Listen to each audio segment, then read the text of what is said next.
What is up, guys, and welcome back to Armchair Wrestling.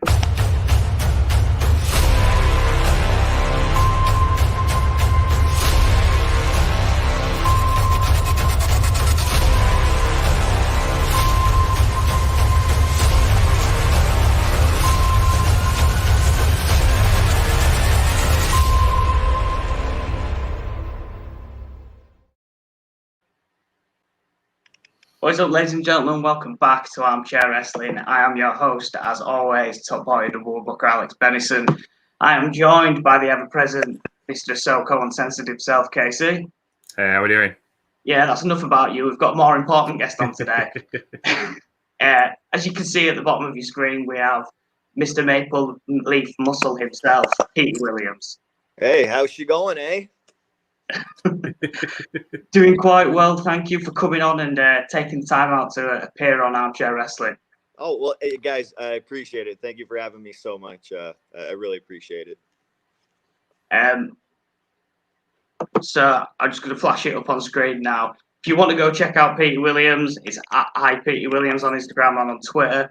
And Petey as well, got your very own podcast, The Wrestling Perspective, that you can subscribe to on YouTube. I don't know if you want to give us a quick rundown of what you get up to on that podcast. Yeah, sure.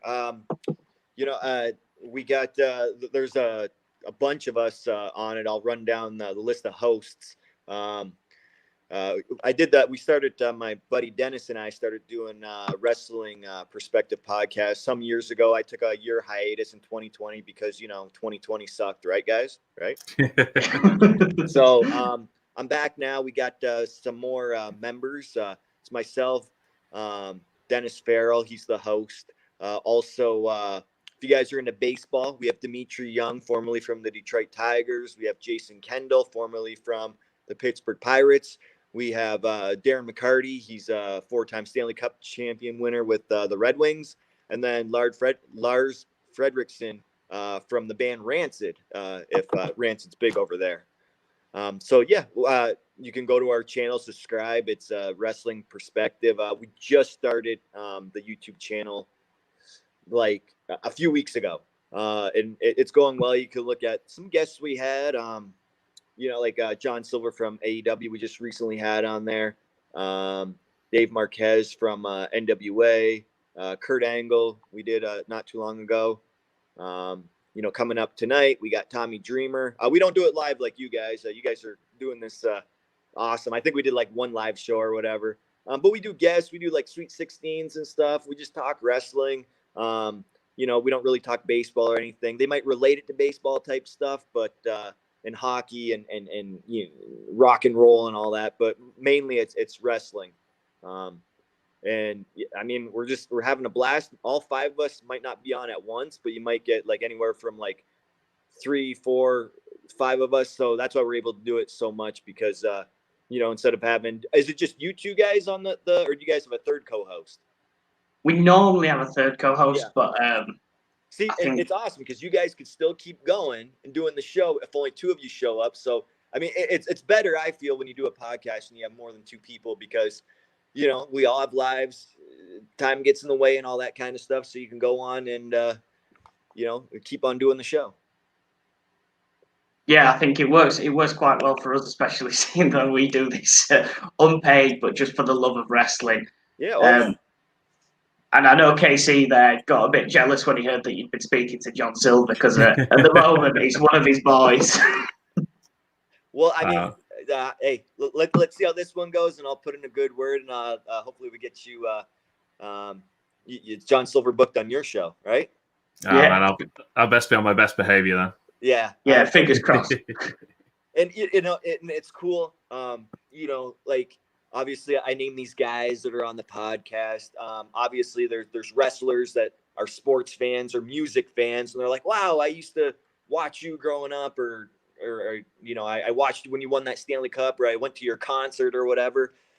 It's good. And then also on the reverse end of it, when you hear people like Lars or whoever, like professional athletes or rocks, they're saying like, "Hey, I'm a big fan of your wrestling work." I'm like, "Man, that is so cool," because I used to, and it goes hand in hand. So yeah, I mean, I really enjoyed doing it, and I'll reach out to John Silver for you guys. Ah, well, you're definitely best guest we've had so far.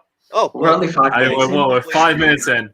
Oh, all right. Well, hopefully it's like the first of many. So, I mean,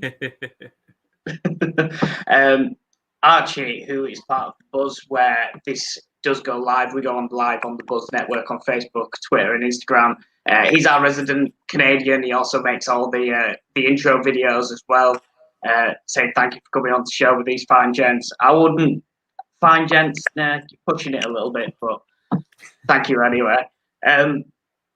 There's one question that I always like to start our interviews with, because I always like to talk about the present before we go to the past.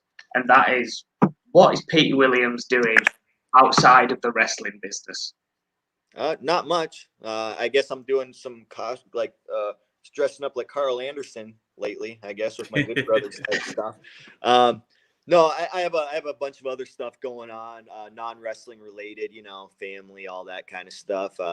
Obviously doing the podcast. I still, I'm back in Impact. I know you don't see me on the camera, but I just went back after a year hiatus, again, because of the COVID and everything that's been going on. But I just went back there, back in my production role, my producing agent role, and just really glad to be back. But other than that, I mean, what's everybody been doing in 2020, right? Locking down, apparently. So, I mean, 2020 is a horrible year. I'm hoping we get fans back and all that kind of stuff in wrestling and just all around, like in sports and concerts and all that kind of stuff. That way of life, I truly do miss. And I think so I saw a Twitter post the other day where it was The Rock versus Hulk Hogan in that WrestleMania, what was it, 18 match or something like that from Toronto. And just seeing the crowd reaction, you don't see anything like it now. And I'm hoping when we come off lockdown and we get back to those, having fans like jam-packed in the audience again, it would be so great if wrestling turned around and fans were like that again. They were just like, oh, I'm so happy to be out of the house and watching wrestling live and all that kind of stuff. And that would be the ideal situation. I know that really didn't answer your question, but I just wanted to put those things in there. No, I think like between any sporting events, like we briefly had a couple of thousand people allowed into soccer matches here in still relatively empty stadiums. But I can't wait until we can have like you said, like wrestling, till we have concerts, till we can have like soccer and everything, just have a full crowd again. I think like those first couple of months are going to be crazy. Yeah, I mean, I don't know how it is over there. I mean, obviously smaller area, but like in the U.S., when we're divided by all the states, like all states have different mandates for their lockdowns and stuff like that. Like, in Florida, you can have certain people in the building. Where we're filming Impact in Nashville, Tennessee, you can't. Where I live up in Michigan, you can't have any fans in the build. Like, it depends how it is. But, I know we have not big over there, but big over in the U.S. and Canada, North America. We have the Super Bowl coming up, right? And that's in a week from Sunday. And they're allowing fans in there, even though it's going to be from out of Florida. They're allowing like a 70,000 seat arena. I think they're doing like I don't know how many people, like 10,000 people or something like that, or maybe less. So it's going to be empty, and it still kind of sucks. I would much rather have no fans and that piped in crowd noise they've been doing, rather than like have like a tenth of the fans, and then it's like sounds really like nobody's cheering, even though that they are. You know what I mean? Yeah. I think with the crowds, it kind of looks like you've tried to get like really minor league baseball fans into a full blown stadium, and you just can kind of see a couple of people dotted around on the screen. It's a strange image still. Yeah, and I mean, I like the way talking about AEW. Do you guys big fans of AEW? Obviously, because you love John Silver there. Yeah. But, it's good how they explained it. They started like just having the wrestlers in the crowd. So I was like, oh, that's very creative. At least to get some crowd noise and stuff, and then they built from there. Rather than like you're just watching a soccer match on TV. You understand we're in COVID and lockdown and all that kind of stuff, but you know, you just look at the crowd and you're like, man, look at all these empty seats. Like that would never happen on live wrestling for sure prior to COVID. I'm sure being at wrestling events, I've seen it where they kind of take, if it's not that you know packed in the arena, they take everybody from one side and put them all the way on the other, just to make it look like the place is packed. So, you know, that's the old. They don't do that anymore. But man, I can't wait till the fans come back. I haven't wrestled yet in front of no people. My last wrestling match was did it last February, but it actually aired in March. It was against Moose. And it was leading up into that big TNA reunion that was WrestleMania weekend and all that kind of stuff that didn't happen, obviously. But that was the last match I ever did. So it'll be interesting to see if I get back in the ring when there's no fans, kind of how different it is. I'll tell you what, it's different producing the matches backstage when there's no fans. It's really weird. I was going to say it must be hard in all accounts, especially not just performance levels. The people in the back that have got to try and work around these little issues. But like you said, AEW are having the crowd being the wrestlers that are maybe not getting TV time. I mean, you can even work into storylines there and start the issues between people. I think it was a really clever idea that was picked up on quite quickly by a couple of other companies. Yeah, no, I agree. I mean, I think last Tuesday, not yesterday, the week before when we had I believe Matt Hardy and the Private Party come out. It was the first time, I believe, where we had actually people in the audience. If you remember, Tony Khan and Jerry Lynn came out, sat at ringside, and that was like the first time in a year we actually had people outside of the guardrails. Why do we still have guardrails, right? I mean, who the guardrails are for safety of the fans and the wrestlers. Like, why do we even do that anymore? They should put up, like, I don't know, tiki torches or something. I don't know. Like, they should do something else. That the guardrails doesn't make sense. But no, it's very strange. It's so weird. One thing I do like about doing our little live interviews is that when people want to ask questions, they can put it in the comments below. If you didn't know, put it in the comments below. It comes through to us and we can flash them up on screen. And we've had a question to ask about your super hot co-host, Dennis Farrell. Oh, he found you guys. So this is Dennis right here, Dennis Farrell. He's the co-host, apparently a super hot co-host of the Wrestling Perspective podcast. I keep him up to date with the podcasts I'm doing and all that kind of stuff. So that was him. Stopped by, saying hi, asking questions. He's a good dude. He's the backbone of the show. He used to work for ESPN, doing some stuff for all that. And he's the one he's the brains, the mastermind behind the getting all of us together, the baseball players, hockey players, rock stars, and kind of making the group that we have now and getting the guests and all that kind of stuff. So that's Dennis. So everybody could see him. Is he adding himself to the list of there's some fantastic podcasts or wrestling podcast hosts around right now between like you say, Dennis. You've got Conrad Thompson, who seems to be able to get everyone in for a show. You got like John and Wei Ting over at Polish Wrestling. There's some great podcasters around at the moment. Yeah, I mean, and I don't. It's kind of oversaturated, the market right now with podcasts. I remember, doing Colt Cabana's podcast back in, I don't know, we'll say 2009, around that time. And he's like, "Hey, do you want to do my podcast?" And I'm almost like, "What's a podcast?" Like, I've heard of it, but he was really the one that started it in wrestling. He was like, and everybody kind of copied him. He doesn't even do it anymore. I mean, that's how far he's gone with it.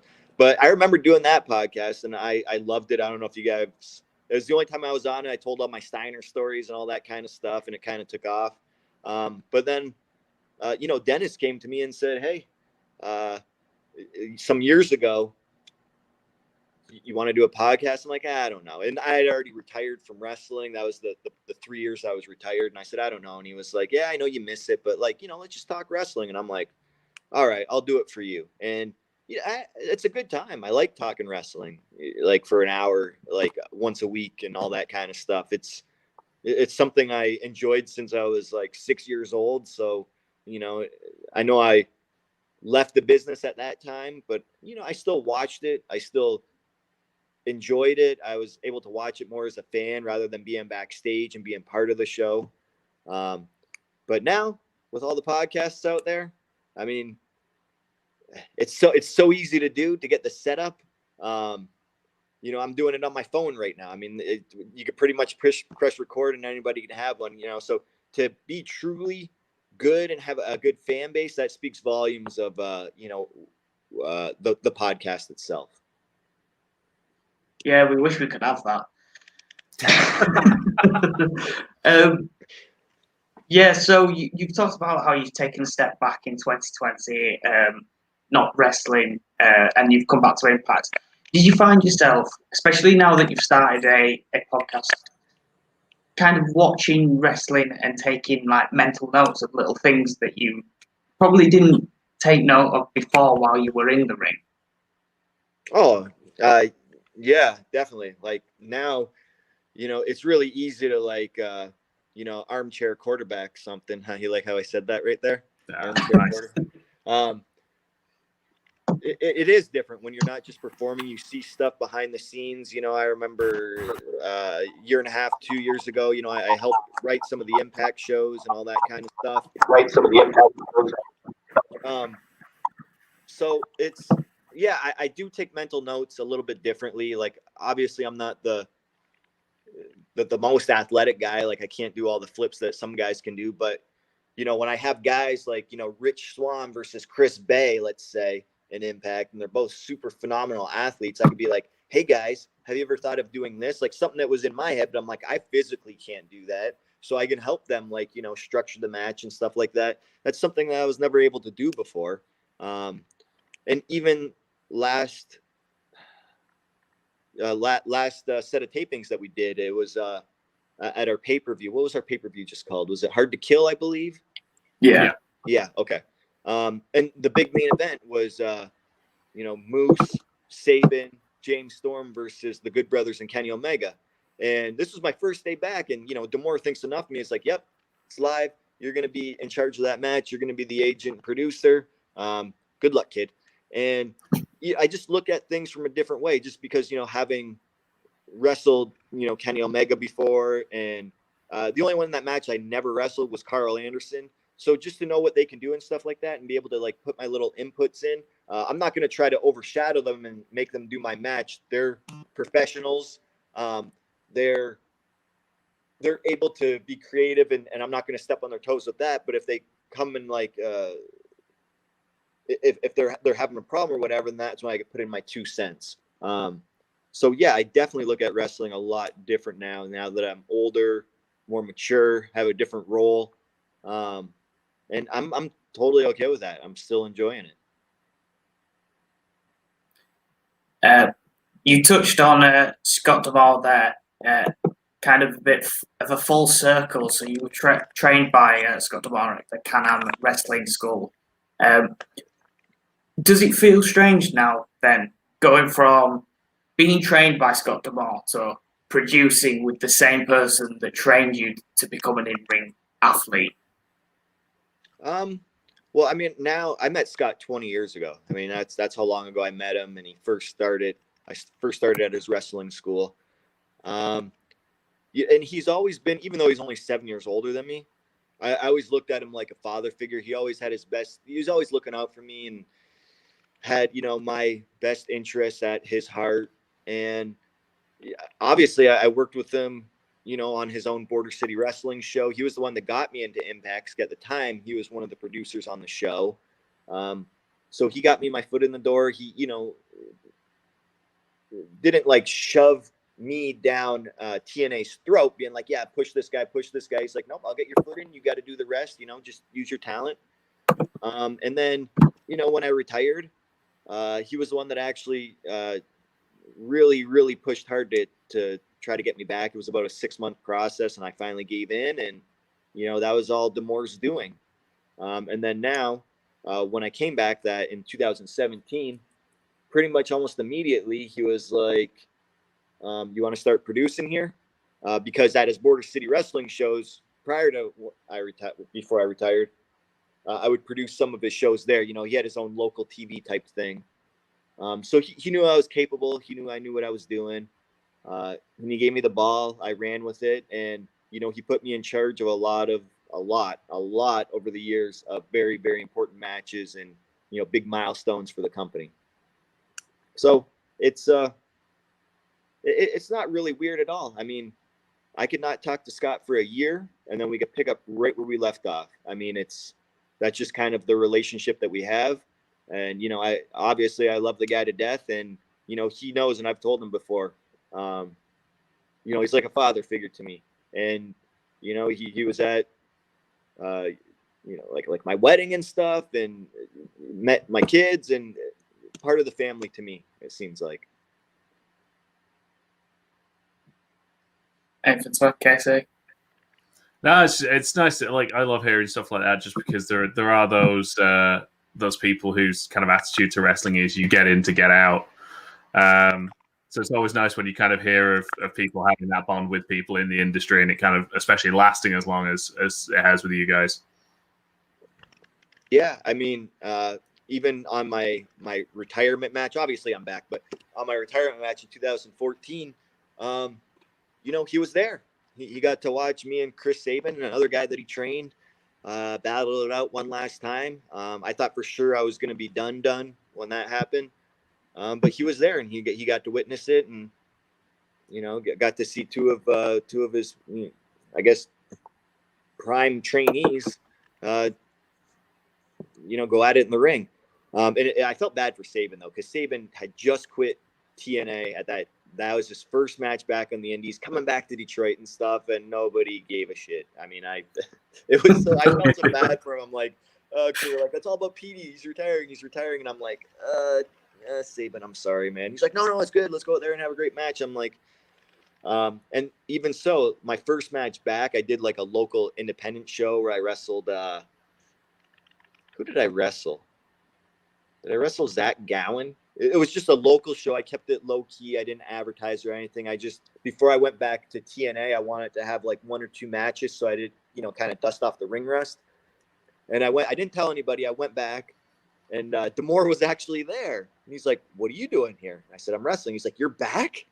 And I'm like, even though he knew I was coming back, he didn't know that I was going to do a local show before I went back. I didn't tell him I was doing the local show.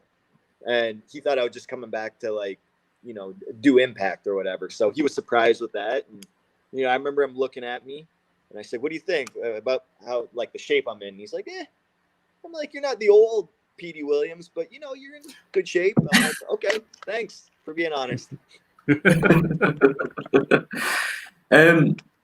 I know between the two of us collectively, we've run down tons and tons of questions.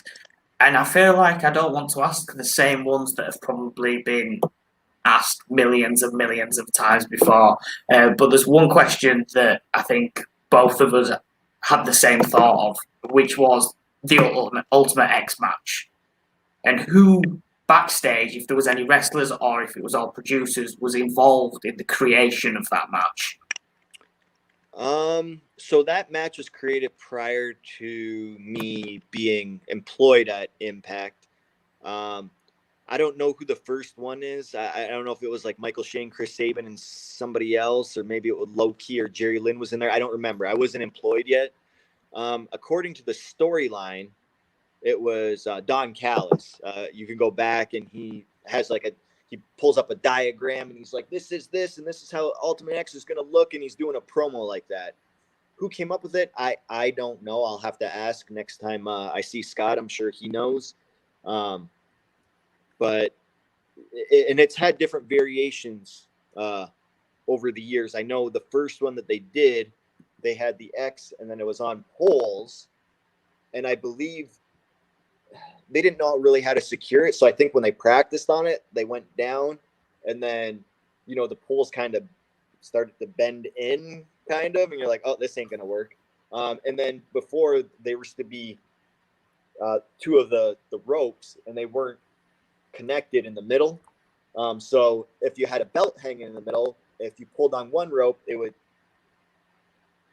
expand, and then it would pop the belt off too. So that was a problem.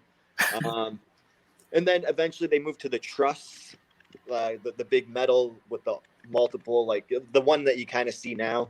And that one's more secure. And I've even been one where there's like there was a malfunction. If you guys remember, I was in one where they had the X secured up to the top, and it kept falling.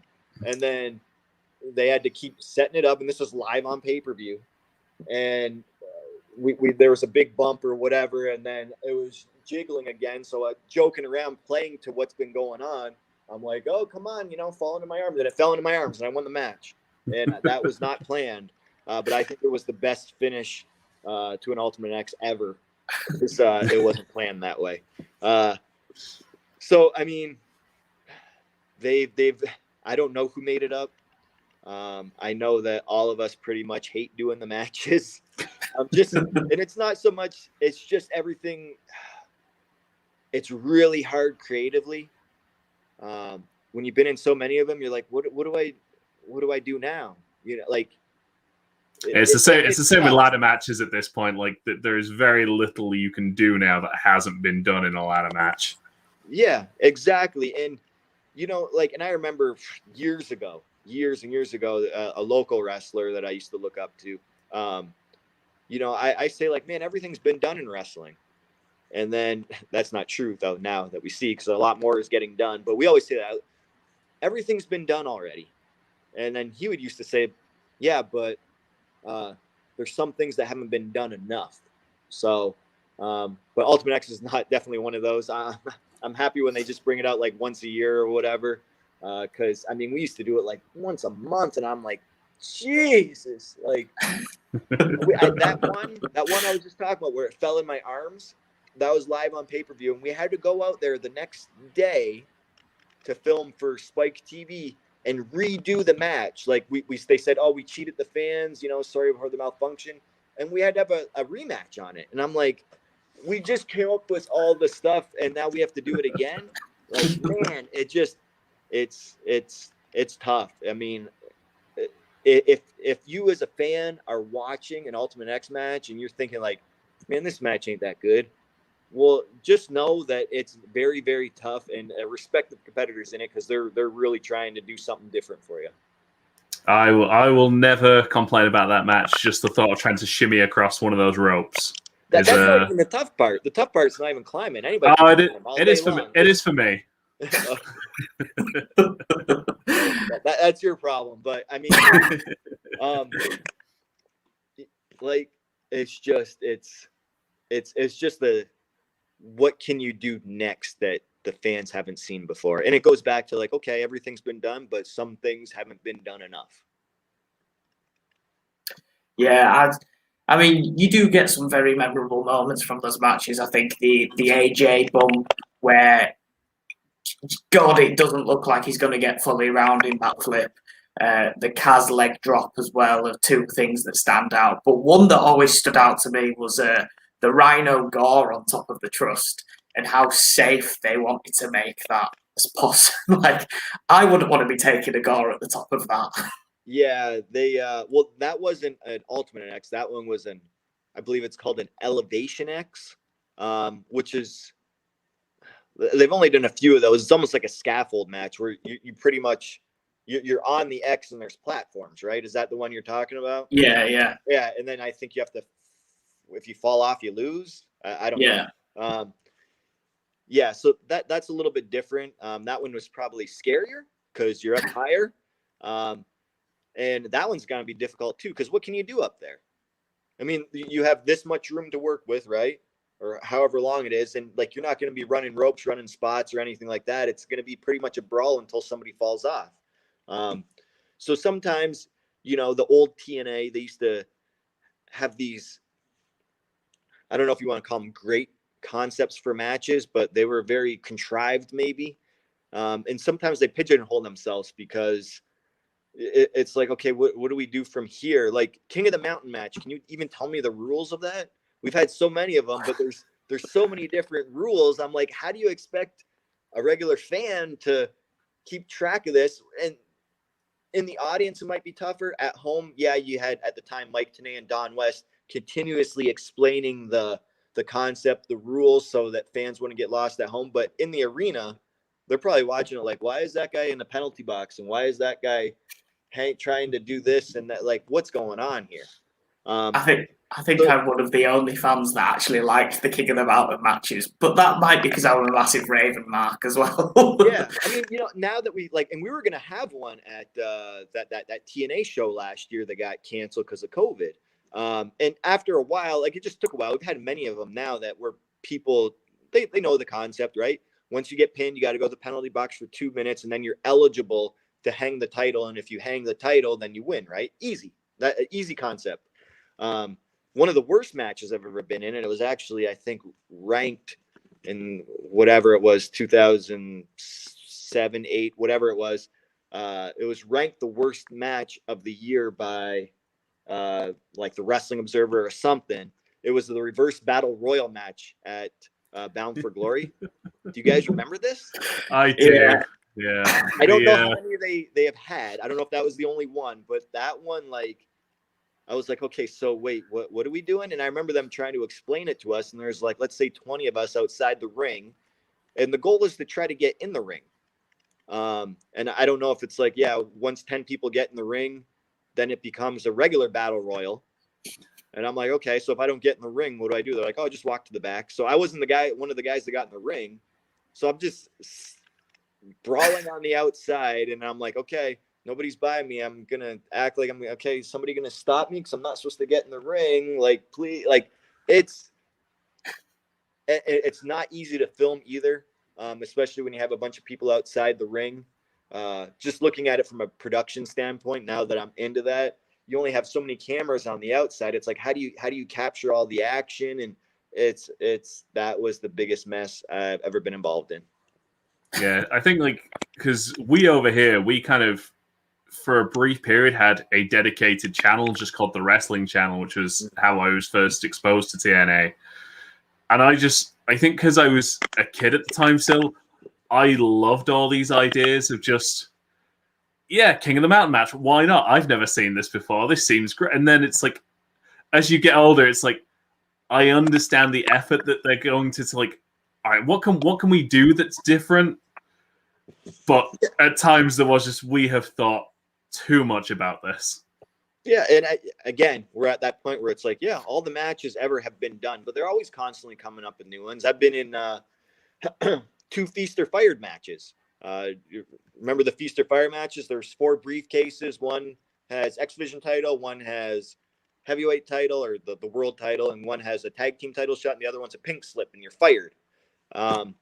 So I've been involved in 2 of those before, and those are pretty crazy concepts too, because not only do you have to get one of the briefcases out of the corner, I think you also have to touch both feet, not even on the ring. I think you have to do it on the floor to secure it before somebody takes it or something. Yeah. I don't know. I mean, I love like cool concepts like that. I love them. I'm like, but when a wrestling company says, oh, this is a cool concept, the fans liked it, well, let's do it again at our next pay-per-view, or let's do it, and then they overkill it. I think they should make it special. And I think, like, for example, WWE's been doing a good job of like, okay, Money in the Bank's only going to be once a year. Before it was like a multiple times a year and all that kind of stuff. I like that. Just once a year, we're good. Impact, Ultimate X match, like 1 time a year, maybe twice, we're good.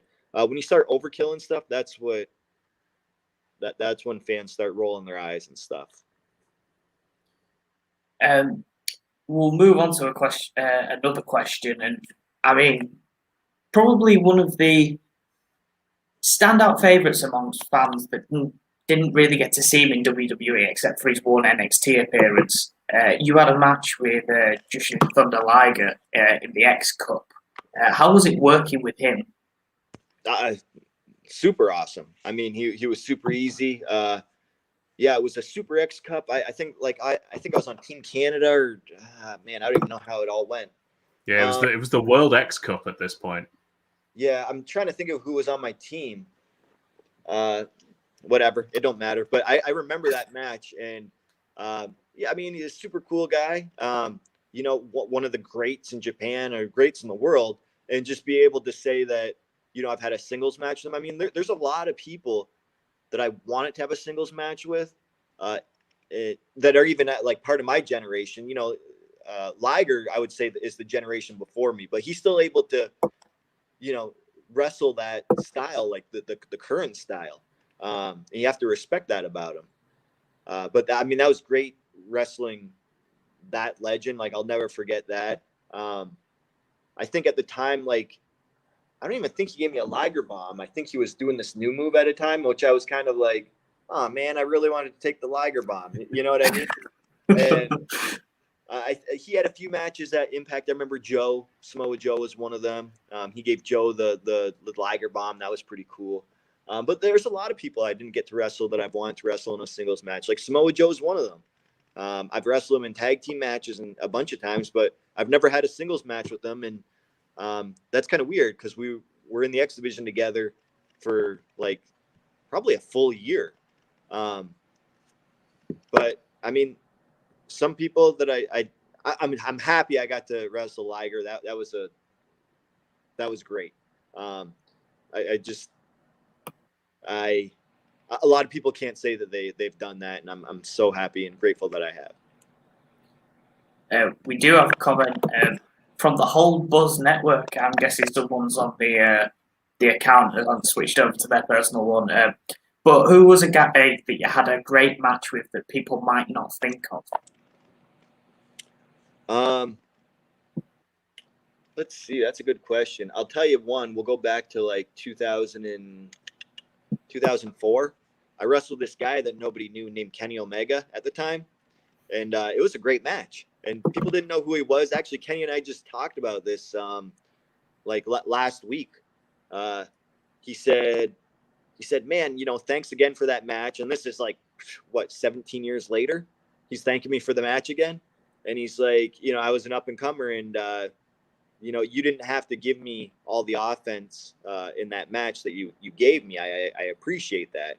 And, you know, I told him, I said, you know, I like to pay it forward. I know I always hate it when, you know, somebody like Jerry, like, I'm not going to use Jerry Lynn for example because he didn't do that. But if I'm an up-and-comer, like a nobody, but I'm working hard to get up there, and then I meet somebody like a Jerry Lynn and he doesn't want to do anything with me, that kind of sucks. The reason why I'm going to put over Jerry Lynn is because when I wrestled Jerry Lynn, he wanted to give me, like, you know, a bunch of stuff. He wanted to have an awesome match, and that's what I loved about Jerry. He was one of the first, like, names that I've actually wrestled. So I always remember that, and I was very thankful for Jerry and him doing that. So I always made it a point for myself, like, no matter who the guy is, I'm not just going to I'm just going to phone it in. I'm like, nope, we're going to go out there and we're going to have a good match. I'm going to pay it forward, just like Jerry Lynn did, you know, for me. But as for that question, I mean, I was trying to think as I was talking. I don't know. Nothing's coming to my mind right now. I mean, a lot of the guys that I've wrestled now are established or somewhat established. I just use that Kenny Omega example because you never know who you're going to run into at a local show and not know who they are.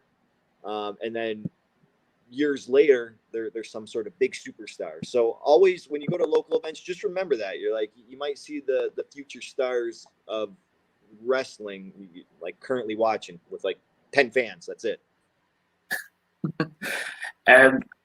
We'll move on to this question. This is a question that KC actually sent to me. So I don't know if you want to ask it. Probably best off from you. So, yeah, this is one of kind of the things I found going through Wikipedia. And obviously, Korea is not a typical wrestling country. It comes to mind. So, and I know, obviously, listening to a couple of interviews with someone like Doc Gallows, where he's wrestled in some of the craziest places in the world, especially his Nigeria stories are pretty Amazing. Have you got any countries you've been to, kind of non-traditional wrestling countries? I would say that one right there. That was in. It wasn't North Korea, guys. Okay. Yeah, I did check that out. I saw the NK at first. I was like, North Korea, man. No. It was South Korea. It was actually in Seoul, where the Olympics was, whatever year that was. So, it was in the Olympic part. Like, they built a bunch of stadiums and all that kind of stuff around there. I guess the show prior, they had Kurt Angle there, and it was packed. This one, they didn't have as many people. I was supposed to wrestle a Korean wrestler, I believe. But then I believe he got injured prior to the show. They rearranged some things. And anyways, I ended up working Christopher Daniels, and I believe it was a 2 out of 3 match, the 2 out of 3 falls. And it was easy. So I never even actually got to wrestle a Korean wrestler. And it was me and Chris Daniels. We went out there, had a great time, loved it. It was good. I remember flying. We had to actually fly to Japan, flying to Japan is a long flight. But when you have to connect from Japan and wait and do a layover and then go to South Korea, you're adding more hours to that long flight. So, I mean, it was tough travel. Stayed there for a couple days, but it was a great time. Went out to a Korean barbecue afterwards, and I remember going to the gym at the hotel, and they had I don't even know how to describe them. They're like these butt, like, ass vibrators, where they have the machine, and then you wrap the band, or not the band, like the whatever it is, the felt around you. And then you just see a bunch of the older people sitting there, and they're just like, they press go or start, and then their butt shaking. And I'm like, what is this? Like, I only seen this on, like, I don't know, like back in the 70s or something on those shows, but nope, they still had them in the 2000s in Korea. So, and they were packed, man. I couldn't even get on one. That's how many people were using them. You did spend a bit of time in Japan. You wrestled for All Japan Pro Wrestling. So I kind of wanted to ask what the crossover was like between the fans. Was the Korean fans kind of like wrestling in front of a Japanese audience, where they're a bit more respectful? They don't pop for the same things that the American crowd would pop for. Yeah, I would say it's probably about the same thing. I think it's just different because in Japan, they when I used to meet people over in Japan, like, that are wrestling fans or whatever, they would say, "Oh, are you a fighter?" I'm like, "No, I'm a wrestler." Like, they call wrestlers fighters. Like, they treat it differently in Japan. Like, it's like a legitimate sport. I'm not saying pro wrestling is not a legitimate sport, but over in North America, that they people that aren't wrestling fans, they kind of group wrestlers and wrestling fans like, okay, that's kind of like a circus. You know what I mean? That's entertainment. That's how people view us from the outside. In Japan, it's not like that. It's very, kayfabe, like, it's more like a UFC type of demeanor where, they do follow storylines and stuff like that, but no, it's more like it's more like a fight. The way the Japanese fans look at it, if I could break it down. So say I'm a bad guy, I'm a heel in wrestling, and I go to you, you're the baby face, and I, give you a low blow, or I rake your eyes, or I do something to cheat, right? And the U.S. and in North America, and England too, they would start booing you. Oh, boo! That's part of the show, right? In Japan, if I cheat like that, at the time, anyways, I know it's kind of evolved a little bit more, but if I cheat, they're gonna be like, "Why are you cheating? Maybe are you not a good wrestler? Maybe you should find a new profession if you have to cheat to win." That's the mind frame, and it's the respect behind it too. Like, they're not gonna try to heckle you like they do in North America, UK, stuff like that. They sit and they watch and they wait for you to perform, and then they do the clap when they show the appreciation. And there is a little bit of heckling, but it's not like, you suck, Petey. It's like, I'll have a headlock and, work in the headlock. And before we go into something, I might hear one or two people say like, like something like that, chants aren't a big thing over there. It's different. So the transition itself is, you know, I was like, okay, I got to wrestle the Japanese style. And I remember who was telling me, I don't remember who, but they're like, listen, they booked you in All Japan or in Japan because you're Petey Williams and you do your style. So just do your style. But sometimes it doesn't translate over in Japan. I remember the big thing, like, my move, the Canadian Destroyer, devastating, right? At the time, not now, but at the time, flipping pile driver, done. Doesn't matter if I do nothing in the match. That was the only thing I did. If I get beat up for 15 minutes, I hit the Canadian Destroyer, done. In Japan, that doesn't make sense. In Japan, I'd almost have to soften them up with something else to hit the Canadian Destroyer. It's almost like a setup move. That's where you see all the combinations and stuff come from. That was the logic behind it. It's like, you can't just beat somebody with one move. You have to use multiple moves. Yeah, the psychology is a little bit different, but it's just a little bit different. That's all. We've got a comment here from Archie. WrestleMania main event, Petey Williams versus blank. Who would be your dream headline match for the WWE title? Let's see. It's a good question. Anybody? I mean, that's so like, if it's dead or alive, like somebody I'd always wanted to wrestle. I never got to wrestle Samoa Joe. Let's say that right there. I know he's a commentator now, but a lot of the guys have already wrestled. You know what I mean? I mean, my goal in life isn't to. I know this is weird to hear a wrestler say, but my goal isn't to headline a WrestleMania or anything like that. Where I'm at right now, I really like the production aspect of it. I still like going out there and having a wrestling match. I don't care if, don't even get an offensive move in and, I'm there to put somebody over. If you look at somebody like Killer Cross, I was his first like singles feud and he beat the crap out of me. It was the worst I've ever got beaten, like the Petey Williams character in all of Impact, like history with me. So, I knew I had a role, and I'm really happy doing that because that really elevated his career. That was the start of it right there. And now you see where he's at now. So I'm all about that. I'm all about paying it forward now. And that's what I'm doing. I'm really enjoying that more than trying to be like, hey, I'm going to be the guy that wrestled at main events WrestleMania. I want that so bad. I'm like, that's just not at my age right now. That's not my goal in life anymore. It used to be, yeah. Every wrestler starting, if you start wrestling, your goal should be like, hey, I'm going to main event wrestle, or I want to main event WrestleMania. That's what you should be doing it for.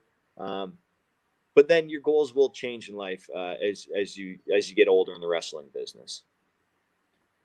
Yeah, I know I had an interview with Al Snow about 6 months ago now, and I spoke to him about when he first got into the business. And I said to him, was it your goal to get to the WWE? And he said his goal was to make a living from wrestling and just enjoy doing that. He never had the goal, the aspirations to get to the big company as what wasn't known at that point. His aspiration was just to wrestle, make a living, and enjoy it. Yeah, and I mean, that was I never, ever, ever my wildest dreams when I first started being a wrestler or training to be it. I never thought I'd be able to make a living off of it. But I did, for a very, very, very long time, and I still do. And, I'm very grateful for that. But, I thought my goal at the time when I first started, I'm like, I want to have one match in front of people. You know what I mean? Like, not just, wrestling around with my buddies in the backyard or anything. Like I actually wanted to have a professional wrestling match again, like in front of people. That was my goal. I didn't even know if I'd be good enough to actually even get through wrestling training and be able to make to that point to have a match. A lot of people, believe it or not, it's not like you go into train to be a wrestler and then everybody gets through. No, there's some people that drop off and they just don't have what it takes, just like any sport. So that was my goal, have to one wrestling match. And then after that, I'm like, wow, that's pretty cool, and then just eventually, TNA came around at the time. I think when I started, I don't believe it was around. And then I'm like, wow, that'd be very cool to work for this company. And then, make then your goal is just, you reach one goal, you make a new goal, the X-Division champion or whatever. And then, now my goals aren't like, oh, I want to main event WrestleMania or win a championship. Now my goal is like, okay, how can I produce the best wrestling show? How can I help these guys have the best match? And how can I help this company put out the best product? Wow, still earning a living doing it, right? Yeah. Yeah, going for that the creative fulfillment now, which must be quite nice. Yeah, I mean, it's especially when I first started producing, me and Gail Kim kind of tag team the women's division at the time, and I just remember one time I had goosebumps. It was early in my production career. It's when we had the Sue Young character, and we made up like the back when we still filmed in Orlando, Florida at Universal Studios. We really went through this, and I really wanted it to look really good. Where we had the bridesmaids, the undead maids, whatever they're called, bring down the casket, and then do certain things with Sue Young's entrance and stuff. And then even after she wins the belt, she's on the casket, and like with The Walking Dead, you had like the hands on her as she's standing on the casket with the undead, like all this kind of stuff. And it just turned out so perfect, and just when I'm watching this and then the music and all that kind of stuff, you're like, oh, I helped create this. And you kind of get goosebumps, and you're like, it's a different type of fulfillment than you get to sit there and watch your product. You get to like, okay, go. This is what's going on. You get to watch it. When you're performing, you don't really get to like enjoy it because you're performing. You don't get to see it till afterwards. So it's a different type of fulfillment, and it's great. I love it.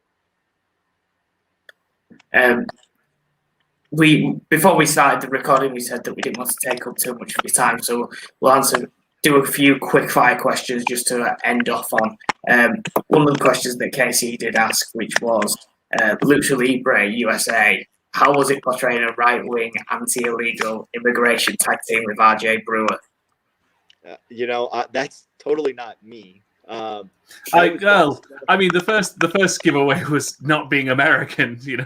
Yeah. So they removed they didn't want to call it the Canadian Destroyer anymore. They just wanted to call it the Destroyer. They said I was from like Scottsdale, Arizona, which I guess is like a really high-end place to live in Arizona. Arizona is, I guess, very Republican, which is right-winged.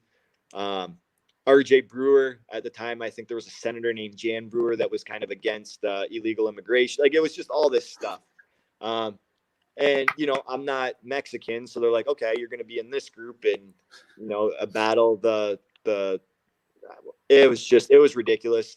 We're called the right. But you know what? They hated us. We filmed in Albuquerque, New Mexico, very high Latino population.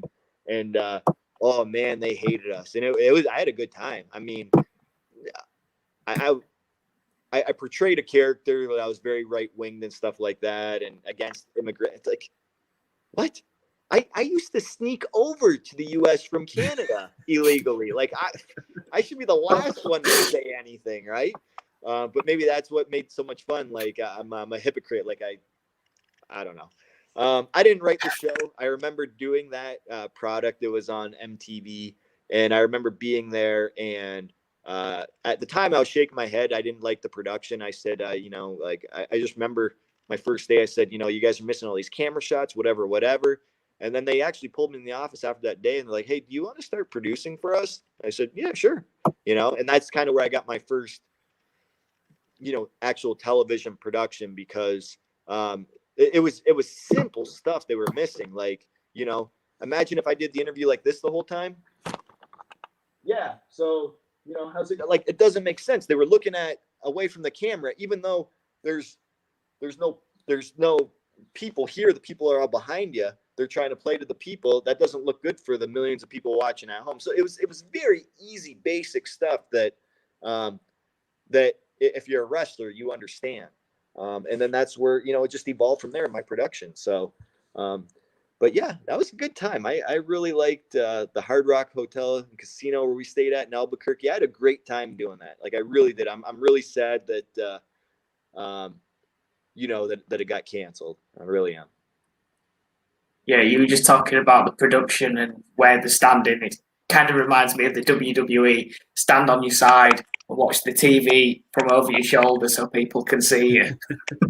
I mean, it makes sense. Like even when you probably don't realize this, but like even when we do like backstage interviews, when it was like me and Team Canada, in real life, when you're with your group of buddies, you're not going to stand shoulder to shoulder with them. Like that's ridiculous. It's crazy. But for TV's sake, you have to. You're almost like talking to the person like you're a close talker. Like it feels odd, but that's just how television is. And even when you film a movie and stuff like that, like it's really weird. But that's what you have to do to get to get the point across. Like if we stood like we stood in real life backstage and when we did the interview, people on camera would be like, why are they standing so far apart? When really we're just standing normal distance apart. Like it's all TV. Yeah. It's like when you've grown up kind of watching between WWE and Impact and stuff like that, and then you kind of watch if it's like a new promotion or something, or they've just got a crew in that has no experience with wrestling, you notice it straight away, just little things, and it's so grating so quickly. So even the stuff we kind of make fun of, like you say, the over-the-shoulder shots of them kind of watching the monitor, like that's so ingrained now, but it doesn't take much, or it just takes that little lack of experience to kind of throw it all off very quickly. Yeah, and you wouldn't notice it unless you pointed out how ridiculous it is. So I know the Young Bucks like kind of made fun of it, like they really looked over the shoulder to like watch the screen, which is like so over the top, but it's funny, right? Because in wrestling, I wouldn't watch a screen like this and have the camera like it's like, okay, what's Petey watching? Obviously I'd watch, if this was my camera right here, I'd watch it like this, like the television. Like nobody watches TV like this. Why wouldn't you just turn? But you have to, so that we're telling a story on TV. We're telling a story that Petey is watching a match that's going on right now on the TV. So it's just making it plain and simple for the audience to understand. Even with sitcoms, you watch sitcoms on TV, right? Yeah. Where is their TV? Like there almost is none. Well, not all of them, but like the TV is like the audience almost. It's like they're watching TV. You never see what's on the TV. You never.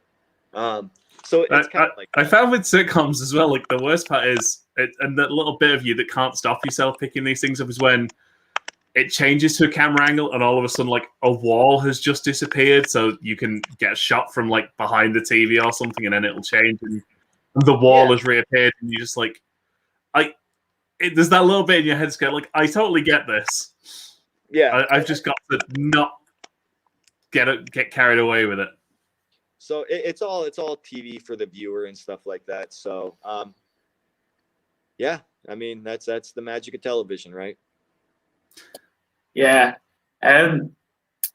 There's so many more questions that I want to ask you, but I don't want to take up too much of your time. I know that you're a busy man, especially with your very own podcast, which is the Wrestling Perspective. If you want to go subscribe to them on YouTube. But I think we'd be killed if we didn't just even flash this up and just say the creator of the Canadian Destroyer. Because I don't think there's going to be an interview that you don't do where this is not mentioned.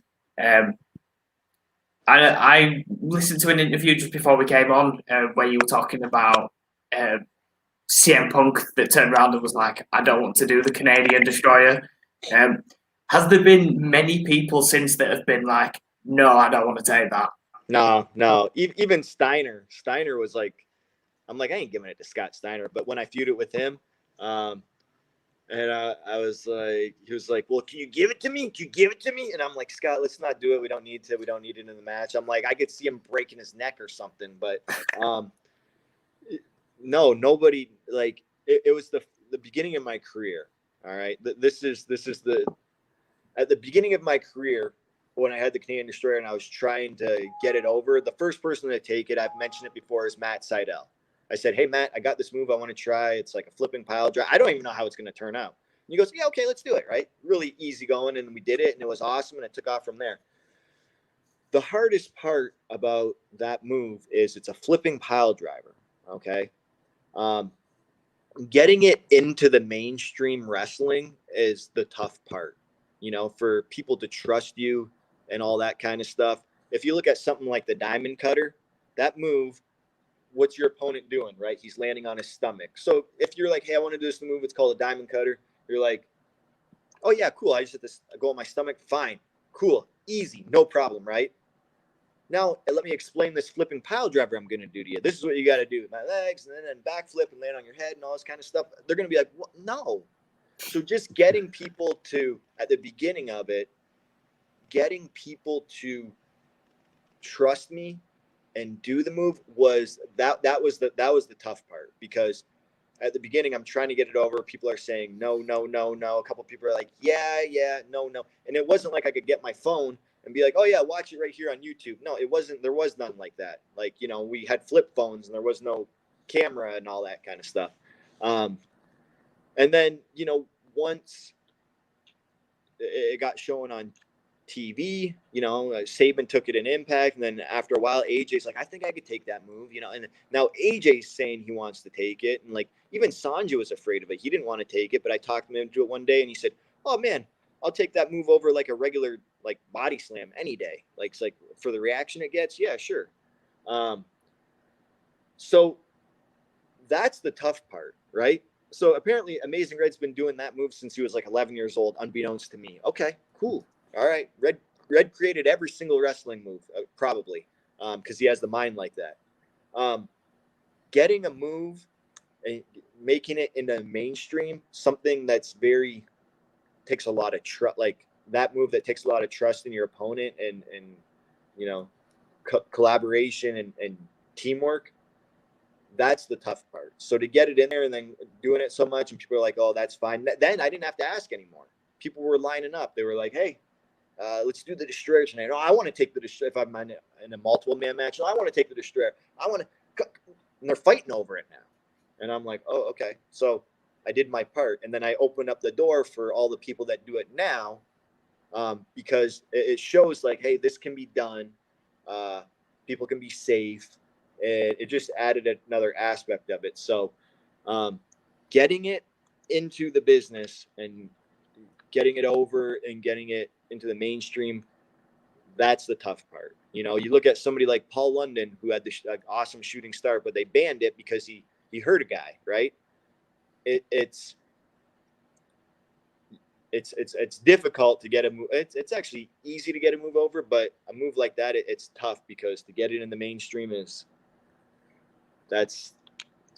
tough. But I did it, and I'm happy about it. Yay. Right, we've got one last comment, and it's the final question. It's from Arch again. Are you a hockey fan? And if so, who wins the cup this year?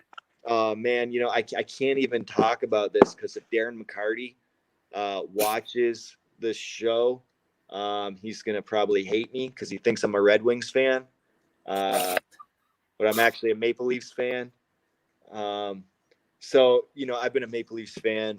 Yeah, I watch hockey, to answer your question, but I've been a Maple Leafs fan, Toronto Maple Leafs, since, you know, since I started watching hockey with my dad back, Hockey Night in Canada, you know, watching Don Cherry and Ron McLean and all that kind of stuff. I've always liked Toronto, even though they haven't won. I don't even know if they'll win a cup in my lifetime. I think the last cup they won was like in 1963 or something. But that's who I always hope to win the cup. Darren McCarty has 4 Stanley Cups with the Red Wings, so yay to him. But Toronto's always my pick, man. Always. Right, okay. Well, Petey, it's been an absolute pleasure to have you on the show and be able to speak to you, pick your brain for the wrestling business. There's so many more questions I'm sure that both me and Casey would want to ask you. So I do hope at some point we can have you back on the show. Yeah, no, absolutely. And then, you guys can always come over. We accept questions too over at the Wrestling Perspective podcast. I'm always on there. So just, yeah, thanks for having me, guys. This was great. I had a lot of fun. I hope you guys had a lot of fun too. And, also for those listening and you guys as well, come check out the Wrestling Perspective. We posted on all wherever you would get a podcast or whatever, including what we're trying to grow right now is our subscription to our YouTube channel. We also have we're with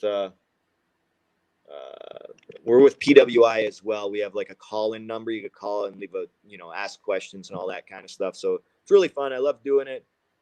I like doing this kind of stuff, guys, talking wrestling. This is what it's all about, right? Yeah, the enjoyment of being a fan. Thanks, guys. I really appreciate it. I'll let you guys do the sign off. I know how it goes. Yeah, so you can follow Petey as well on Instagram and Twitter at Petey Williams. Have you seen going across the bottom the ticker? There's a code for manscaped.com. If you use code BUZZ2020, you'll get yourself 20% off and free delivery. And everyone knows in January, just after Christmas, you want to save yourself that bit of cash, and you might want to splash out as well. So use code BUZZ2020 for 20% off and free shipping at checkout. You can head on over to Armchair Wrestle 1. That's our Twitter there. We are running a competition which is being drawn on Saturday to win a free Armchair Wrestling hoodie. These are not even available on shop at the moment. This is the only one in existence, so you could become the second person to win an Armchair Wrestling hoodie before they do go on sale. So make sure you go over there. The competition is pinned in our Twitter. But Petey Williams, you've been an absolute pleasure. Thank you for coming on Armchair Wrestling. All right. Hey, thanks, guys. I appreciate it. All the best to you. Thank you. And we've also been joined by Mr. Socko Uncensored himself, KC, who's chimed in every so often. And I've been your host, as always, Alex Mason. And make sure to check out all the rest of the great content that's over at The Buzz and follow them at WTB.com on Facebook, Instagram, and Twitter. And we will see you next